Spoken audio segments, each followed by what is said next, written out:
Having a website is the #1 most important thing that you can do for your business or personal brand in 2024. Welcome back to another nonprofit website case study video. Today's website is going to be from Action Foundation, which is a nonprofit operating right here in Kenya.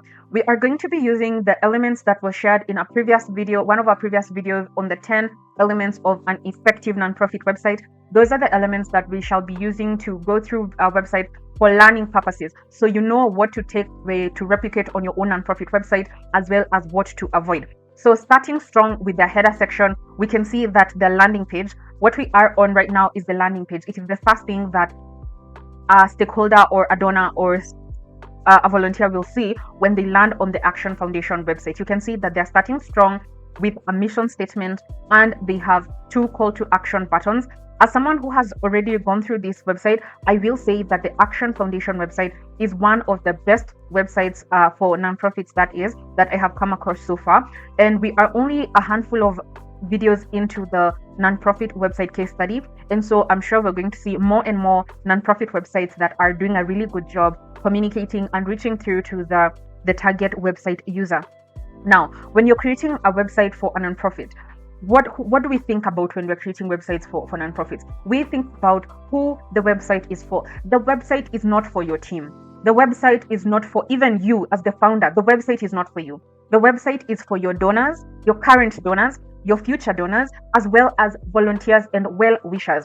People who will come review your website and then connect you with a sponsor. People who will come review your website and then connect your nonprofit with a donor. People who will mobilize their friends and family to come and become volunteers in your nonprofit.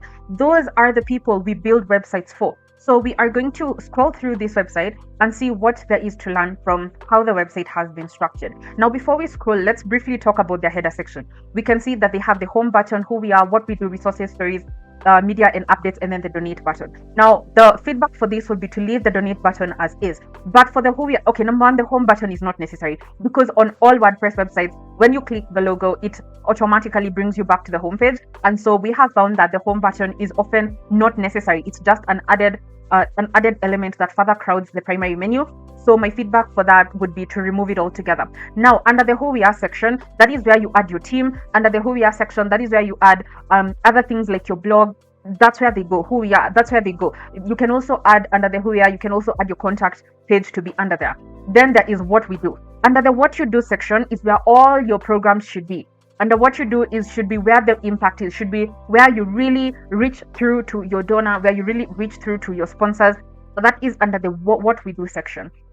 Then here you can have now the resources for whatever resources you want to share with potential website visitors. So we're going to scroll down and see what else they have on their website. Empowering caregivers, insights from the CARE conference. Okay, that's fine. Then they have their about us section. We talked about this in the previous video where we reviewed the Raising Hearts Foundation website. I said you should only have one header section for particular topic. If you want to talk about the about us section, there is no need to label it twice, right? That makes no sense whatsoever. That makes no sense whatsoever. Although I think that's a call to action button, but they should label it something else like find out more or learn more or something like that. Then here they have where they work. Then they have the program. See, here it's done correctly.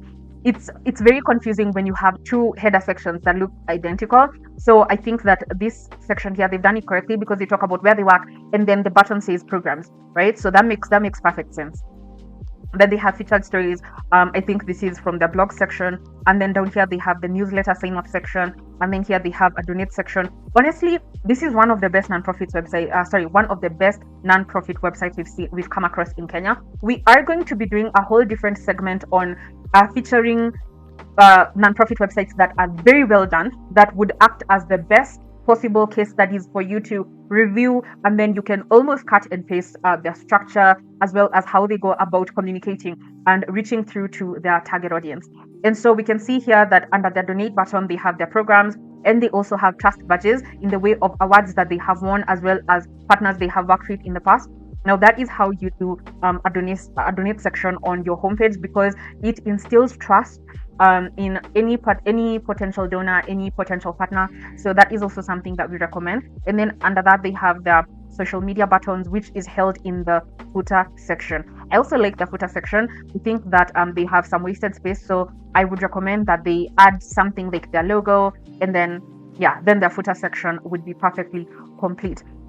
In the next video, we are going to look at the donate page, because we realize that when we put them together, it makes the videos too long, which defeats the purpose of these being quick platform videos that you can quickly watch and take away what you need to take away. That brings us to the end of this video. For more videos like this, be sure to hit the subscribe button and also turn on your post notification bell. And with that, we'll see you in the next video.